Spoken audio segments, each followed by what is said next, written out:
কাম কৰিলে নকৰিলে আমিয়ে সিঙ্গল পাৰ্টি আমাক আৰু কোনে কি কৰে তো এই কাৰণে মই অংশগ্ৰহণ কৰাটো ভাল পাইছোঁ ৰঞ্জিত দাসে স্পষ্টকৈ কৈছে যে ইয়াৰ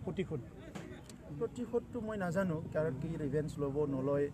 কি কাৰণত ৰিভেঞ্জ লৈছে কিন্তু থাকিব পাৰে ক'তবা কিবা কাৰোবাৰ দুখ পোৱা মানে কিবা হোৱা এনেকুৱা থাকিব পাৰে চিৰাঙত আপোনালোকৰ আপোনাৰ ফালিছে বেনাৰ পোষ্টাৰ ফালিছে অকলে চিৰাঙত নহয় কোকৰাঝাৰতো হৈছে সেইদিনা মানে এনেকা বেনাৰ পোষ্টাৰ অফিচ ওলোৱা এনেকা কাৰ্যকলাপবিলাক হৈ আছে কিছুমানৰ হয়তো সহ্য অহা নাই UPPL উত্থানটো আজি বিভিন্ন জাতি জনগোষ্ঠীৰ দায়িত্বশীল নেতৃত্ববিলাক আহি পেলাই আমাৰ UPPL যোগদান কৰিছে আমি এতিয়া UPPLটো অকল মানে কোনোবা এটা জনগোষ্ঠীৰ বা কিবা এনেকা হৈ থকা নাই আৰু এনেকা যেহেতু সবল নেতৃত্ব আহি এটা দায়িত্ব ল'ব বিচাৰিছে এটা কালেক্টিভ ৱেট সেইটো হয়তো কোনোবা শংকিত হৈছে সেইকাৰণে আমাৰ মানুহবিলাকক ভয় খুৱাব বিচাৰিছে টেৰৰাইজ কৰিব বিচাৰিছে সেইদিনা মুদৈবাৰীতে আমাৰ কৰ্মকৰ্তা এজনক মানে পিটিছে মানে আমাৰ টৰ্চাৰ কৰিছে তো এনেকা ঘটনাবিলাক হ'ব কিন্তু এইটো হ'ব নালাগে কাৰণ গণতান্ত্ৰিক অধিকাৰ সকলোৰে আছে সি নিজে ভাল পোৱা পাৰ্টিত যাব নিজৰ ভাল পোৱা ব্যক্তিক ভোট দিব নিজৰ ভাল পোৱা দলৰ ঘূৰিব সেইটো আমাৰ শংকিত হ'ব নালাগে কিন্তু একাধিক সেই ক্ৰমে যদি আপুনি চোৱা যায় তেতিয়াহ'লে আজি ওদালগুৰিত বৃহৎ পৰিমাণৰ অস্ত্ৰ উদ্ধাৰ হৈছে মই সেইটো জ্ঞাত নহয় ওদালগুৰিত আজি মানে বৃহৎ পৰিমাণৰ ৰকেট লাঞ্চাৰকে ধৰি গ্ৰেনেডকে ধৰি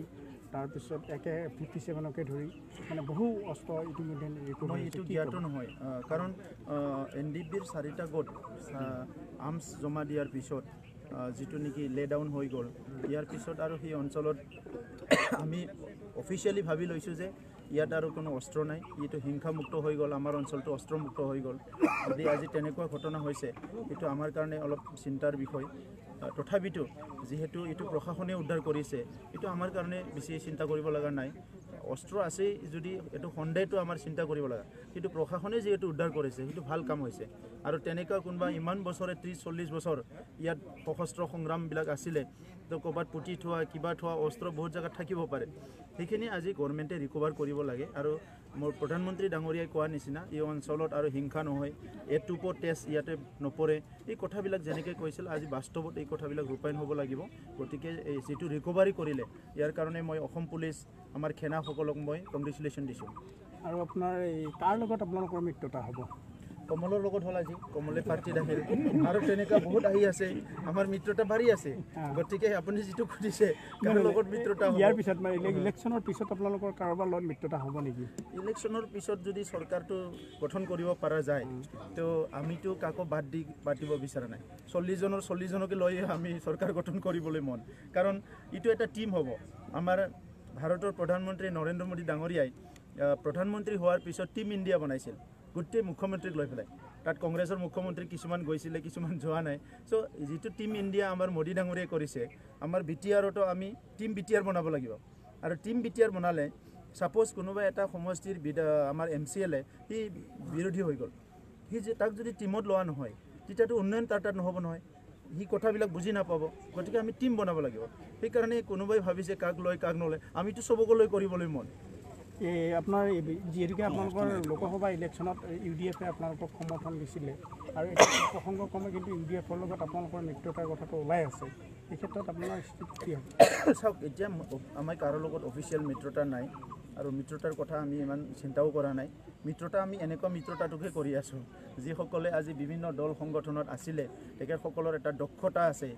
ডাইনামিক হয় চিন্তাধাৰা ভাল ভাইব্ৰেণ্ট তেনেকুৱা ব্যক্তিবিলাক ৰাজনীতিত আহিব লাগে আৰু চবেই মিলি পেলাই যদি আমি আগুৱাই যাওঁ সঁচাকৈ আমি এটা সুন্দৰ আৰু উন্নয়নশীল বা উন্নত এটা BTR আমি গঠন কৰিব পাৰিম য'ত নেকি কোনো সমস্যা নাই জাতি জনগোষ্ঠীৰ মাজত ভেদাভেদ নাই সকলো এজনে আনজনক মৰম বিশ্বাস সন্মানেৰে আমি থাকিব পাৰোঁ তেনেকুৱা পৰিৱেশ আমি পাবলৈ সক্ষম হ'ম মই এইটো আশা কৰোঁ এককভাৱে কিমানখন আসন পাব বুলি আপুনি আশাবাদী ৰাইজে মৰম কৰিলেতো বহুত পাম গতিকে আজি মৰম ৰাইজৰ যিহেতু আহিছোঁ তথাপিতো লাগাতকৈ বেছি পাম এনেকুৱা এটা আশা হৈ আছে কৰোণা ভাইৰাছৰ আউটব্ৰেকৰ সময়ত দুৰ্গাদাস বৰুৱাই কোৱা কৈছে যে BTC-বাসী কি ইমিউন নেকি কৰোণা ভাইৰাছক লৈ বা ইলেকশ্যন কমিশ্যনে পষ্টপন কৰাৰ কথা কৈছিল এই সন্দৰ্ভত কি কয় আপুনি চাওক যদি